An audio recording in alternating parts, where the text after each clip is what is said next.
raise your right hand. Do you solemnly swear or affirm that the testimony that you are about to give before this court today will be the truth, the whole truth, and nothing but the truth?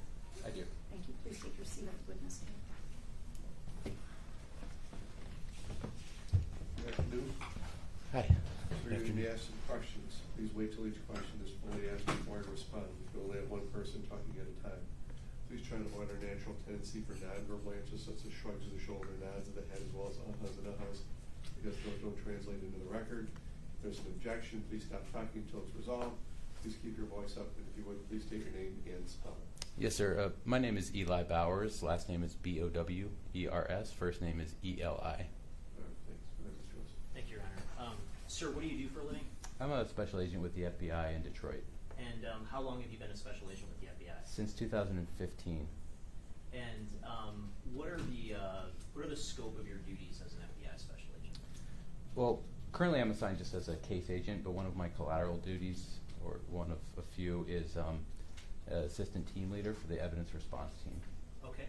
And as part of your role with the evidence response team, do you have any specialized training when it comes to processing crime scenes? Yes, I'm a crime scene photographer. Okay. As part of the FBI's evidence response team, back in January 21st of 2022, did you participate in the execution of a search warrant at 19451 Greenfield Street in the city of Detroit? I did. And were you at the initial search of that home too that happened a couple of days previously? No, just a search on the 21st. Okay, and what was the purpose of the follow-up search on the 21st?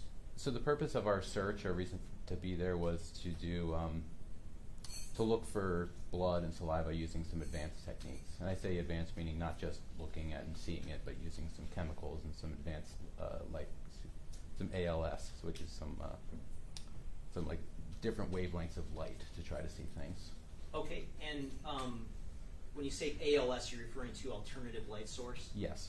And can you just kind of unpack that concept a little bit for the jury to explain how that works? Sure. So I'm not a scientist, but I'm more of a technician. So essentially what ALS does, alternative light sources, it uses different wavelengths of light that are not, we don't normally see, but they, well, actually they're everywhere, but it's just that we don't necessarily see them with our eyes, so we use goggles to be able to see their reactions with different things that the alternative light sources projected upon.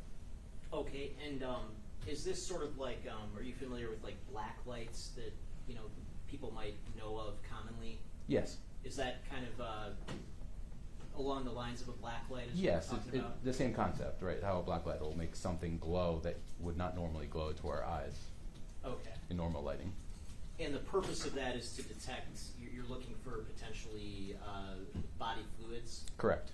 And would that include, let's say, saliva? Yes. Would it include semen? Yes. Would it include blood? Yes. Okay. And did you use an alternative light source when you searched that residence on January 21st, 2022? Yes, we did. And what parts of the residence did you use that alternative light source in? We were focused in the living room area, which, so more specifically, there was a carpet on the ground, a couch, and there was also a coffee table, which we had actually brought inside because we felt that was something that was removed from the living room. But okay. And did using the alternative light source, were you able to identify anything of potential interest or relevance inside the living room? No, nothing of interest. Okay. And are there any limitations with using that type of light source on, let's say, carpet? Yes. And what can you describe what the limitations are? Well, the thing with alternative light source is there can be, when you shine this, it can sometimes pick up dust and debris and things like that, so you would have to see these very small objects and then determine whether or not that's something that you'd be interested in pursuing investigatively. But depending on the carpet, it could be like a high pile, like meaning like very shaggy, versus something that's flat, non-porous surface, which would be a lot easier for something to glow. Okay. You know. And are you also familiar with something called luminol? Yes. And what is luminol? So luminol is a substance, it's a chemical that we put into a spray bottle, and with the lights off, and if you mist this over blood, it will glow. It will glow blue specifically.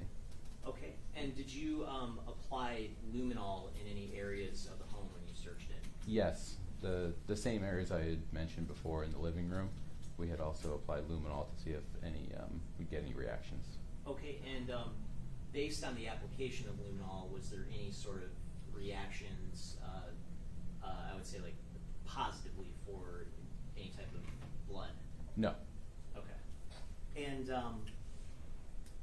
are there any sort of limitations to using these methods, such as an alternative light source or luminol? Are they fully, I guess, exhaustive in terms of their ability to detect body fluids? No, they're usually just an indicator, sort of a compass to point us in the direction, and then for instance, if we would find something that that would have reacted, we would have swabbed it, sent it to a lab to confirm what the substance actually was. So it can only give us an indicator at best. Okay. And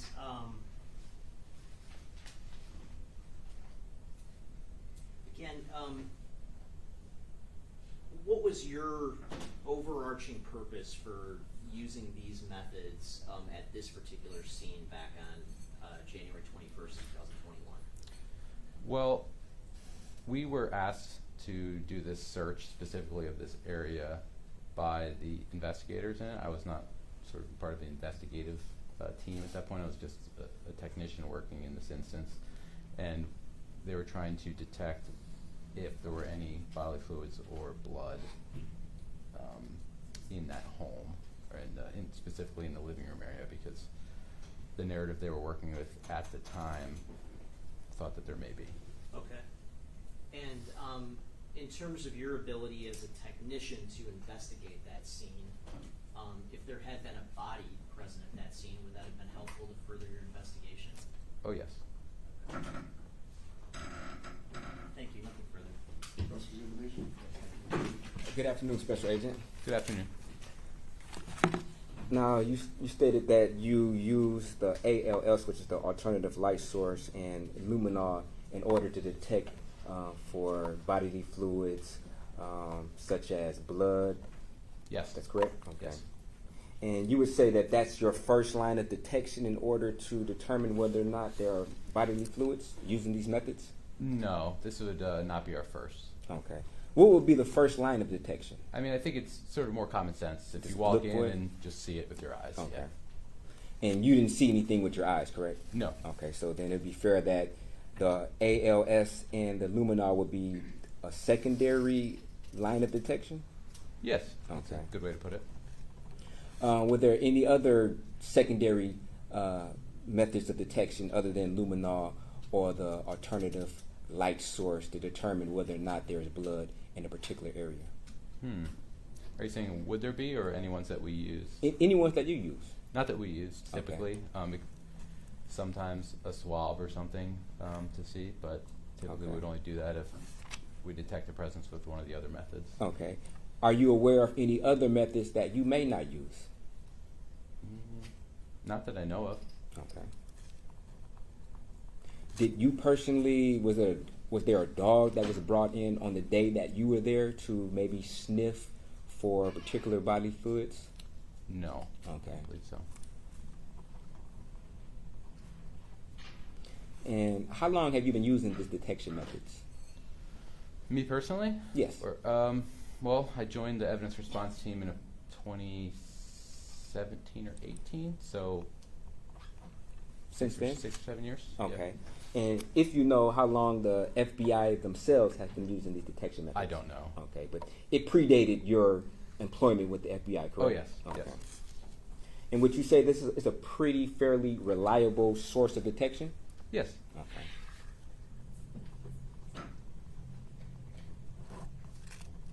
And you stated that you checked the carpet, correct?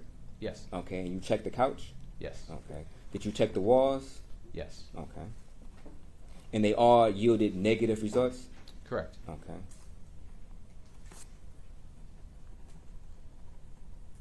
And did you employ both methods on the surfaces that I just mentioned?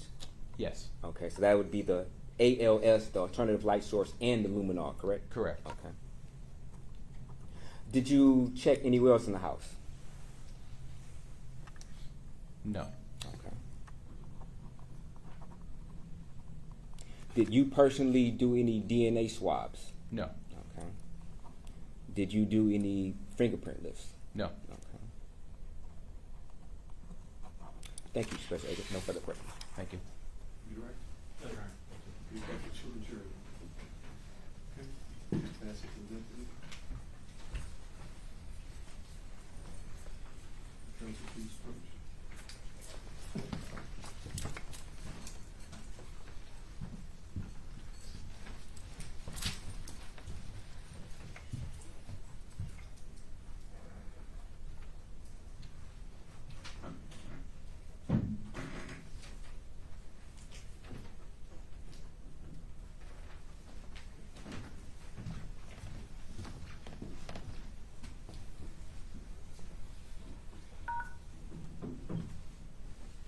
Why do you not check the bedroom? Because we were only asked to check the living room by the investigators. So we were working there as essentially an assistance to them. That's what we were asked to do. Do you follow based on that question? Just quickly, so, Special Agent Bauer, so just to be clear, your role on scene was that you were, sort of completing a specific task that you were asked to take care of, is that correct? Yes. And you, were you involved with like driving the overall investigation at that point? No, not at all. But the ask was sort of specific to the living room, that was the area of focus? Yes, that's fairly typical for the FBI's role in non-federal cases, because we were considered specialists, for lack of a better term, by a lot of the state and local investigators. So they wanted us, because of our specific abilities, to work with the alternative light source and the luminol, which is just not typical for a normal investigator. So that's why we were called in. Okay, thank you. And would it be against the rules if you were to, I said, take it upon yourself to search another area of the house that wasn't specifically given to you to search? As long as it would be in the search warrant, we could do so, but obviously. Okay. Yeah. If the search warrant stated you can search the entire house, then you could take it upon yourself to search another particular area, correct? I suppose so, yes. Okay. Thank you. No further questions. All right. I think you can step down. Thank you.